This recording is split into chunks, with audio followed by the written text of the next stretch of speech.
Bueno, como todos los jueves, nuestro economista y financiero de cabecera, maestro Jorge Mátar, hay un tema, se ha hablado la posibilidad, lo decía el presidente del gobierno federal, de aumentar un 20% los salarios, cuando menos el mínimo.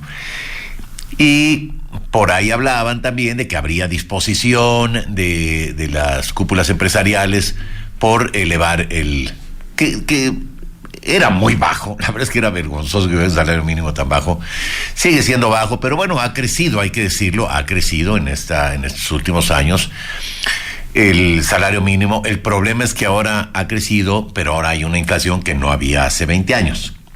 Entonces, conviene que haya un aumento en los salarios, porque mire, para que, la verdad, para que los negocios puedan vender, pues tiene que haber quien compre, y para tener quien compre, pues necesitan tener un salario medianamente decente que les permita hacer compras, ¿no? Entonces, bueno, pues ahí es donde se hace importante la opinión de un especialista. Así es que bueno, Jorge Mátar, ¿cómo estás, maestro? Mi querido Enrique Lascano, qué gusto saludarte a ti y a todo el gran auditorio que te escucha. Muchas gracias. Mi querido Enrique, pues bueno, en México la columna vertebral de nuestra economía, como tú bien lo sabes y lo dices de manera continua, Enrique, se encuentran en las micro, pequeñas y medianas empresas. De acuerdo con datos de Forbes, existen cerca de 4.2 millones de MIPYMES, las cuales contribuyen con alrededor del 52% del Producto Interno Bruto y generan el 70% del empleo formal.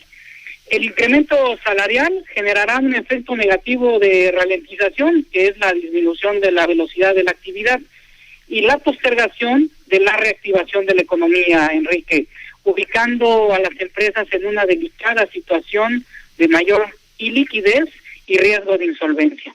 Este salario mínimo enfrenta a los empresarios con las políticas económicas de López Obrador. El presidente de México confió en que se avalaría su propuesta de aumento del 20% para 2023 y lo logró. Sin embargo, el sector patronal habría pedido que el alza fuera del 15%. A final de cuentas, se llegó a un acuerdo entre los diferentes sectores productivos del país, Enrique.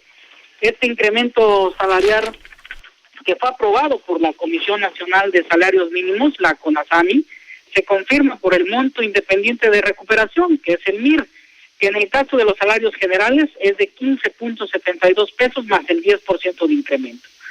Los salarios mínimos en México tendrán un incremento de 20%. Los mínimos generales pasarán de 172.87 a 207.44 pesos diarios. Mientras que en la zona de la frontera norte el salario mínimo pasará de 260.34 pesos a 312.41 pesos diarios. El MIR es el monto. ¿Cómo se saca esto, Enrique? Es el monto en pesos que se otorgan obviamente en pesos directamente al salario, y este se usó por primera vez en 2017. Tiene la finalidad de recuperar el poder adquisitivo de los salarios mínimos y no se utiliza como referente para fijar otros salarios vigentes como los contractuales, los federales, los estatales y los municipales.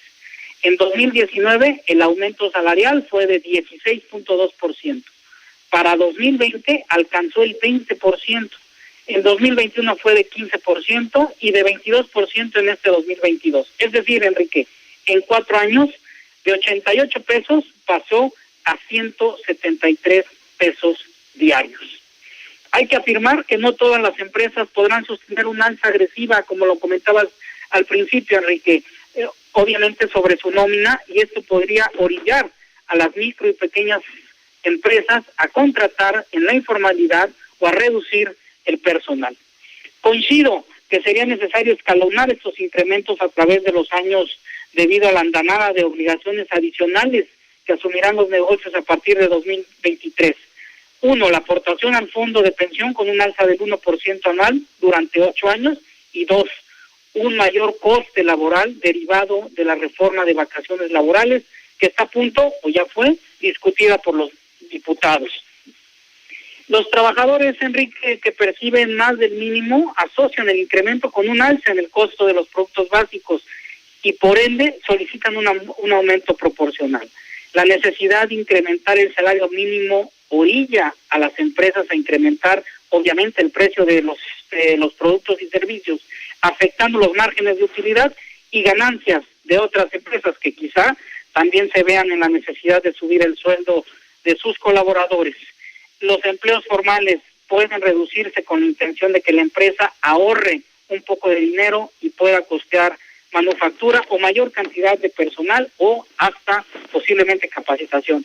Y termino, Enrique, en caso de que la empresa no cuente con la estabilidad financiera que debería debido a la situación actual, un incremento en el salario mínimo o costo de insumos puede orillar a un despido, como lo dije anteriormente, numeroso.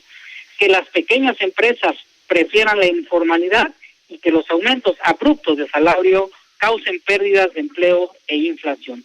Asimismo, el hecho de que no han alcanzado a la masa salarial o ingreso general del país, por lo que normalmente resulta, Enrique, insuficiente para reactivar la economía. Maestro, que hay un capítulo, si mal no recuerdo, y tú corrígeme, en el TEMEC, el viejo Tratado de Libre Comercio, que tenía la intención de revisar el tema de los salarios, ¿no? Porque si bien es cierto esta subida, hombre, pues claro que ayuda a quienes ganan un salario, 2 salarios mínimos, ¿no? Ya es muy difícil que alguien gane un salario, pero bueno, 2 salarios mínimos ya en realidad ya es una ayudada, ¿no? Porque pasar de 80 a 170 y tantos, pues claro que es una ayudada, ¿no? Pero hay una intención, porque finalmente tenemos una economía atada a otras economías mucho más poderosas que la nuestra, ¿no? Digo, a ver, tan solo la economía del estado de California, si fuera un país, sería la 4ª del mundo. Entonces, cuando allá de repente se gana entre 12 y 17 dólares la hora, maestro Matar, ¿no? Pues aquí, con los 170 pesos, aún, ¿no? Con esos aumentos, estamos muy lejos, porque pues nomás saque usted cuántos son 12 dólares la hora, y alguien que gana, que trabaja 8 horas al día, 19 dólares, si a lo mejor es al sol, si se trata de trabajadores de la construcción, por ejemplo, ¿no? Entonces, seguimos muy lejos de estas economías con las que tenemos, pues, vasos comunicantes muy importantes, maestro. Así es, Enrique, lo comentas muy bien, Enrique. La realidad es que hay que tomar en cuenta que los sindicatos buscaban un 25% para, pues, obviamente impactar en el beneficio de un sueldo base hacia los trabajadores, pero esto es inviable, Enrique. El tema, compararnos con una economía, como bien lo comentas, de Estados Unidos, donde pues, la realidad es que por eso tantos compatriotas se van, porque pues no hay punto de comparación, ¿no? Obviamente entender y dimensionar lo que representa el mercado americano, pero como tú bien lo sabes, Enrique, nosotros, México, es el principal socio comercial de Estados Unidos. Y no echar en saco roto, Enrique, que este aumento en el salario mínimo es un plan de López Obrador que él fue un punto de lanza desde el inicio de su campaña. Entonces, hoy beneficia, sí, a la clase trabajadora, Enrique, pero también hay que tomar en cuenta el tema de los compromisos fiscales. Para los empresarios habrá que hacer movimientos y habrá que recalcular sobre todo el tema de la seguridad social. Pues ahí tiene usted el comentario financiero del maestro Jorge Matar, como todos los jueves. Gracias, Jorge. Enrique, un gusto saludarte a ti y a todo tu gran auditorio. Abrazos para ti. Muchas gracias, maestro. Abrazo.